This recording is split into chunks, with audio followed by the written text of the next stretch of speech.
Today we're doing glass fusion with me, Arrow. Nice to meet you. We are going to make a 4x4 tile.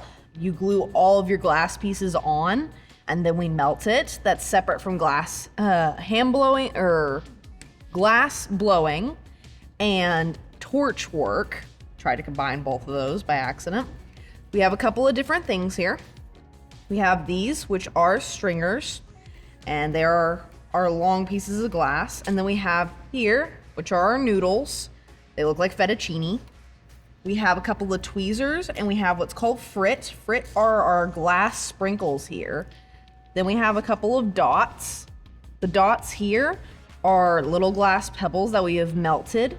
And then we have our glue and our tweezers.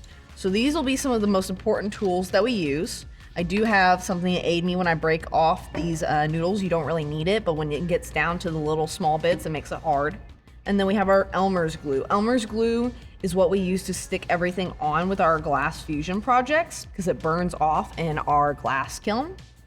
It is one of those things that you use a little dab of. A little dab will do, yeah. So we're going to start out with what I'm making. I'm making an ocean with a little palm tree, hopefully, maybe a little umbrella. See how far we get with that. So we're gonna start with sand. Sand, I'm going to lightly put glue down here.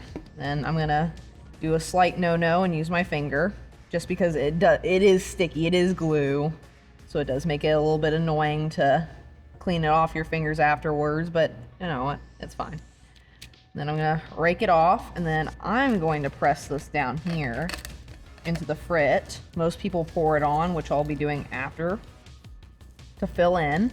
You want to compile as much frit onto it as you can before it dries. That way it sticks and doesn't have any gaps in it. This is what I'm using as a sand because we don't have any actual tan. I mixed white, brown, and clear.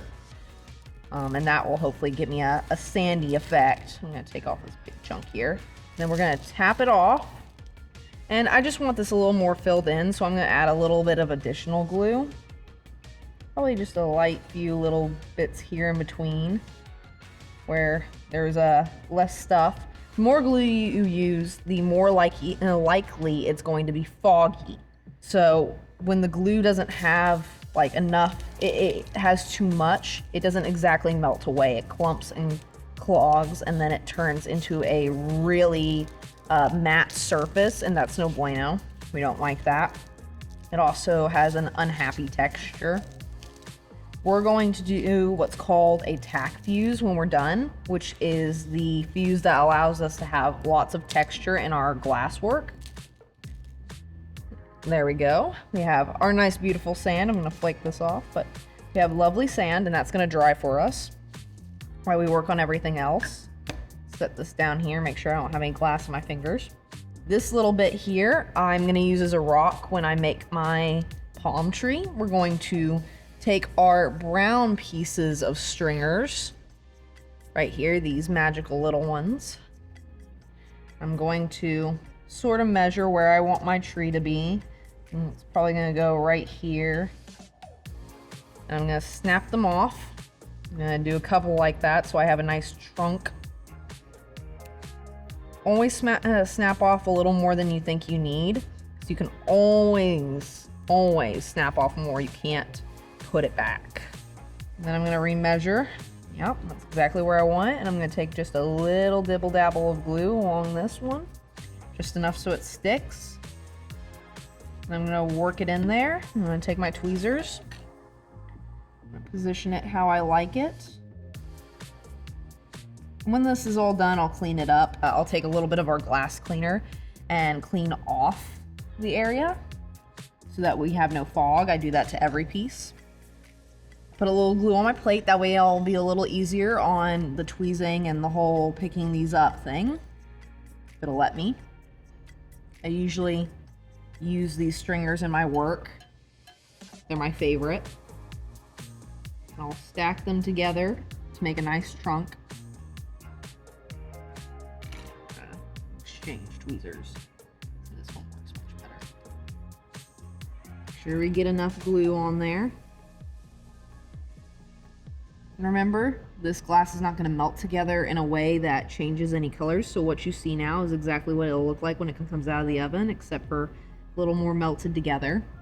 So if you don't like what you see, you should change the parts you don't like, because otherwise it's going to end up exactly how it is right now. And yes, I do want it to be a little slanted, so we're going to fix that, because no palm tree ever stands completely straight. Then we're going to take our lovely noodles here, and I'm going to make some leaves. I think we're going to make some leaves that go out like this, so I'm going to snap it off right here.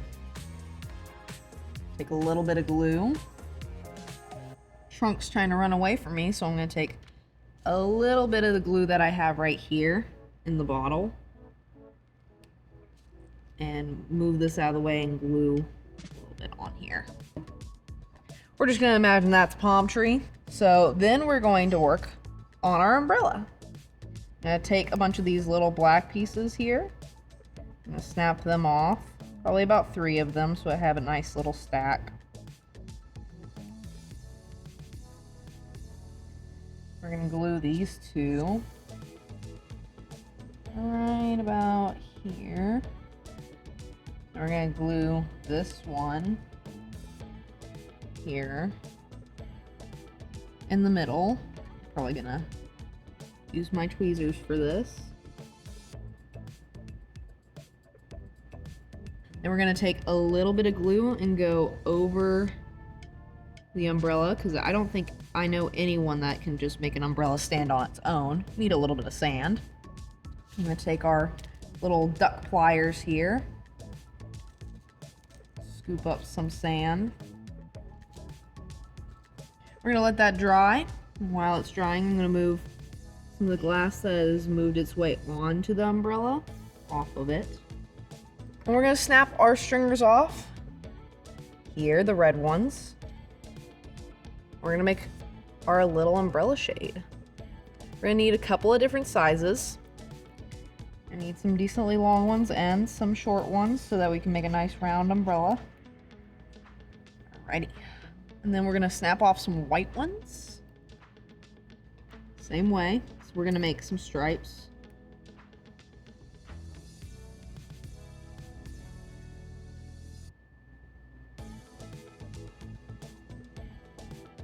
Grab a little shorter than that. Right here, we're going to put just a little pebble, if I can get it to not face plant, right below. Just a little rock that's holding your umbrella up. And usually I would put like a sun here or something. But these are our stringers, our noodles, our frit, our pebbles, and our base piece of glass, and this is how you do glass work. After it's done, we will fire it and melt it till tack fuse, and that will give it a nice texture without being too melted. If we were to do what we usually do with people who want things to be flat, we do what's called a full fuse, where we put a piece of glass on top of it. And this can be turned into a ornament or a nightlight, and the nightlight bases are a little extra, but we can always add them on afterwards, and can add hooks. You can use this on an easel to just be cutesy display. If you wanted to put your name up here and where you've been, then you can do that. There's lots of ways to play with this, and in fact, my other styling videos that I've done, I wrote with the glue, and then I put the frit on top of it, and then I took it off, and that made my name. So I think I'll do that here. Just gonna take that. We're gonna take all this frit right here, shake it all down to the bottom. I'm gonna put it on top as to not disturb the lettering. And I promise I'll clean this up later. Shuffle it around. And off it goes. Along with my palm tree leaves, because they weren't dry. Stick those back on. Happy little accident. Small minor whoopsie. I will go ahead and take a little bit of my tweezers right here to make the middle of my name. And there we go.